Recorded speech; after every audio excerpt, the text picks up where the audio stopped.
అందరికీ నమస్కారం. Welcome to home chef. ఈరోజు నేను మీకు రుచికరమైన ఆరోగ్యమైన తేలికైన టమాటో రసం చూపించబోతున్నాను. ముందుగా 5-6 టమాటోని కట్ చేసుకొని గిన్నెలో వేసుకోవాలి. అందులోనే ఒక గ్లాస్ వాటర్, ఒక చెంచా ఉప్పు, ఒక చెంచా కారము, పావు చెంచా పసుపు, చిన్న నిమ్మకాయ సైజ్ అంత చింతపండు వేసుకొని 15 నిమిషాల పాటు ఉడికించుకోవాలి.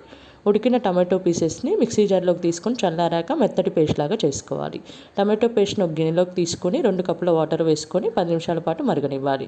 ఇప్పుడు వేరొక స్టవ్ మీద కడాయి పెట్టుకొని ఆయిల్ వేసుకొని పోపు దినుసులు వేసుకొని ఎండుమిరపకాయలు, కట్ చేసిన ఆనియన్స్ వేసుకొని ఫ్రై చేసుకోవాలి. ఇందులోనే కొద్దిగా కరివేపాకు కూడా వేసుకొని ఫ్రై చేసుకొని మరుగుతున్న రసంలో ఈ తాలింపు అంతటిని వేసుకోవాలి. తాలింపు వేసుకొని కలుపుకునే సమయంలో రుచికి తగ్గట్లుగా ఉప్పు, కారం కూడా సరి చూసుకొని అడ్జస్ట్ చేసుకోవాలి. ఫైనల్గా కొబ్బరి పొడి కూడా వేసి వేడివేడిగా సర్వ్ చేసుకుంటే ఎంతో టేస్టీ టమాటో రసం రెడీ అయిపోతుంది.